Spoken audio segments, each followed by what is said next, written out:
Yo, welcome back. So I've been tearing it up lately on the Jekyll, hitting all the gravity trails I can get my hands on. But I'm going to take a little break from that. I'm going to go back to my roots. I'm going to dust off the Scalpel, the cross-country bike, and I've entered the Otway Odyssey. So I've decided in my infinite wisdom to race the Otway Odyssey, and not the 25, not the 50, but the full 100. On very little training, and I want to bring you all along with me to share in the suffering and the journey, the epic journey that it will be. But before I do that, I want to get some advice from my mate Rohin Adams. So Rohin is a bit of a veteran in the mountain bike cross-country racing scene. He's been at it for years. He's also someone who has some really awesome ideas about fitness and nutrition and just getting faster on the bike. So the idea with this video is that I want to give anyone who is new to the mountain biking scene, whether it's riding or racing, some really practical tips for getting fitter and looking after your body so you can ride faster for longer. So yeah, let's get stuck into it. Here is Rohin Adams. Thank you, Sam, for being behind the lens on this one. And if you haven't already, don't forget to subscribe, like the video, and add a comment. I'd love to hear from you. So we're in Rohin's basement. I want to do the Otway Odyssey in a few weeks. I've left my training run. It's a month now. It is a month away. It's a month. Have you entered? I entered last night. Good, yeah. Maybe actually tell us a bit about like your background and mountain biking? Yeah, I suppose like I grew up just outside of a town called Avoca, and so riding for me was getting to the bus and back. And then as I became a teenager, riding was about not going home. So, we lived in the middle of the bush and we had a state forest. No single track to speak of, but me and the guys, we used to get off the school bus, go eat somebody out of house, and then take off into the bush and just ride around. Absolute clunkers, like we were bending stuff like no tomorrow. To me, it's about consistency of riding. Yeah. The people that go, oh, that's it, I'm going to get fit, and they go out there and it's weekend number one of like, I'm getting fit, and they ride like 100k or 4 hours or something in their first ride, and then go out the next day and they feel terrible and they push themselves through another like 3 hours of riding, and then they just feel terrible all week. Even like riding to work hurts them, and then like motivation like plummets because you think like, I've done these 2 rides and I'm so unfit, like I'm never going to get there. A really important thing is not over frothing at the start and going out and smashing yourself. If you can get shorter rides more consistently, even if it's commuting, even if your only long rides can be on the weekend, right? Like you're only 2.5 hours, as I was saying, 2.5 to 3 can be on the weekend. Like, but you're 10 kilometers to work. Do the 10 kilometers do the 10 kilometers back. And week 2, maybe 2 of those nights riding home, you ride 25 kilometers. Throw a 15 kilometer detour. So it's a gradual kind of wind up. If you, I think you might have overfrothed a bit last week. I did. I decided I was going to do the Otway Odyssey, and I was like, let's do this. So every morning I was up at 6 on Zwift. And this week my legs are toast. So there is something to be said for that. Good tip. The thing about getting better is that you actually get faster whilst recovering. Whilst training, you are getting slower whilst training because you're tearing muscle. Like at work, when you train, you tear muscle, and when the muscle recovers, it gets stronger. So if you never have recovery, you're always tearing, and you are going to get slower and slower and slower because you're tearing, the muscle's never recovering. So you have to balance like what you're doing to get the recovery to get stronger. Like they're always 4 weeks away, so there's not a great amount of time. So I feel like in the 4-week plan, it's consistency from here. Like my advice to you is about consistency, but you're going to have to balance those hard Zwift efforts with actually just riding, like for general fitness. But in a long-term plan, like when you have 3 months to prepare for an event, you build, you go easy week, medium week, medium to hard, easy. and you build. And that easy week has to be easy. Yeah. Like no intensity. The hard week is like shorter intensity stuff. Yeah. And the mediums have got a little bit more distance in there. Okay. And so this up and down, each time you come up a bit higher, and then you go down. And that's, I've sort of always followed that in my style of preparing for big events. I'll put a long goal in there. So this is all stuff you can do without any fancy technology. You don't need a power meter. You don't need fancy coaching or anything like that, or even really a legit training schedule. Or... I don't have one. I'm not against, I think a coach is a really valuable tool for a person that isn't armed with the knowledge. Yeah. Like I haven't had a coach ever. Yeah. And you're doing amazing, so... but I'm a long time in the sport, and I've really learned some valuable lessons. Yeah. I've raced some really big races, burnt out. Yeah. Like where I got it wrong, I overtrained, and by the time I got to the race, I was getting slower, not faster. Yeah. And that, and you know, so I've learned big lessons along the way. That's really interesting. I think it's time for a pizza break. Yeah, I agree. There's protein in cheese, yeah. Yeah, there's dairies. Dairies a protein source. Yeah, it's good. Yeah. Let's focus on eating and drinking for a little bit. Yeah. Probably not the pizza and beer variety, more the when you're riding your bike, how do you stop from blowing up and conking out either during a big ride or during a race?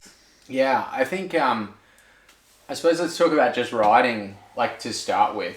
Like fueling is really important when you're like starting. Like, you know, like when you're coming from a base level of fitness and you're riding, you're going to be using a lot more energy. That your muscles are going to be working harder than that other person that you're riding with that isn't as fit. And so you need to fuel.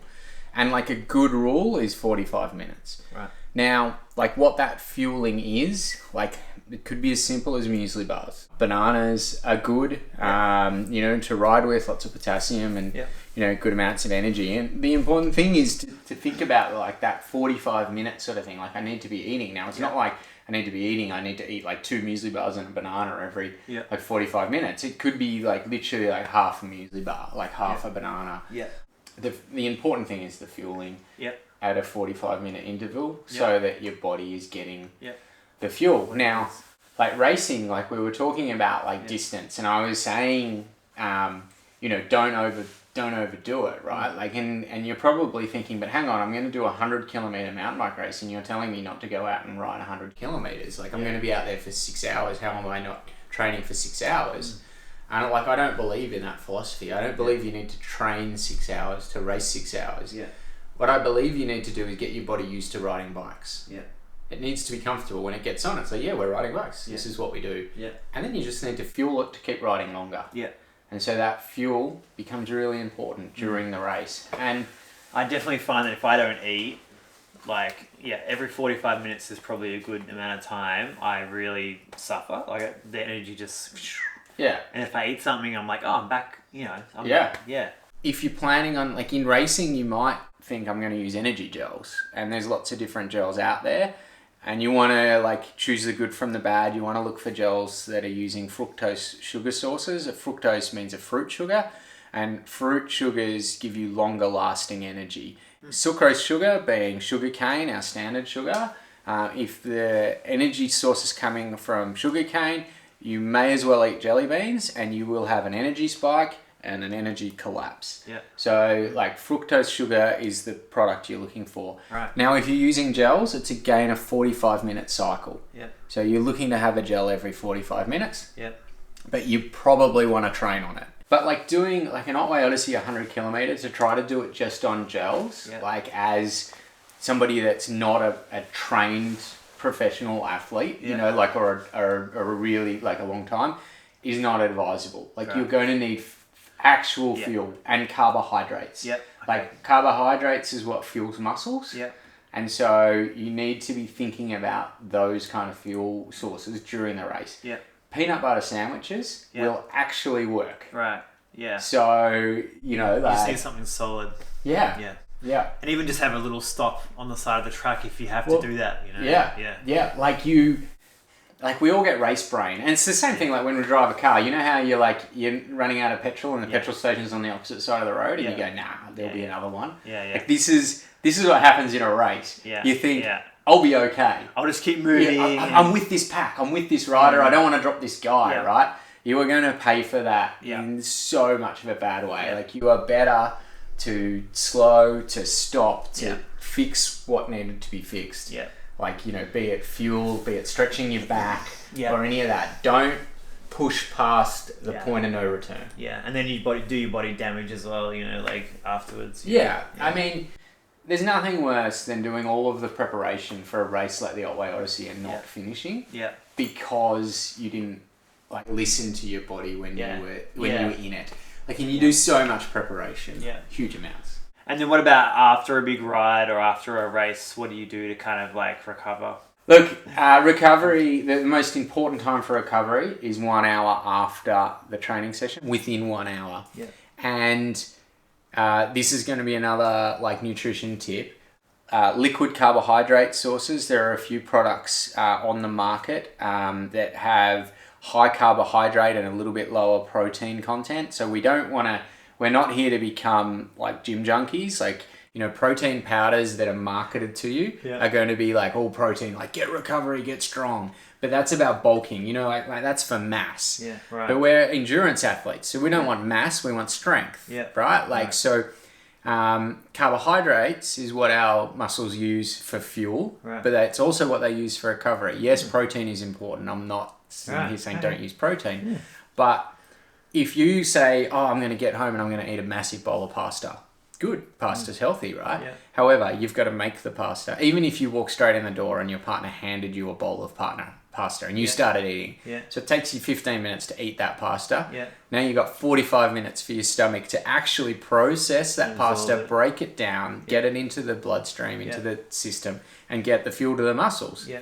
So a liquid source, like you saw, like, you know, when we got back from the ride tonight, the first thing I did is I made this carbohydrate drink, and I drank that first because my stomach's going to absorb that straight in. Yeah. Muscles are getting the fuel that they need. Yeah. So after racing and after hard training sessions, I'm using that for recovery. Yeah, that's cool. This is fascinating. So really, nutrition is like a massive part of getting fast on the bike.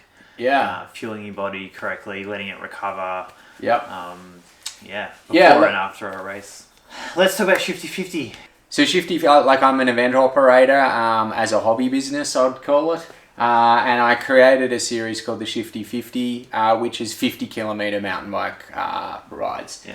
I feel that the 50 kilometer is a really achievable distance to most riders out there. Yeah. And they're a mix of fire road and single track. Yeah. Each course is different. Some courses have got more climbing, some have less climbing.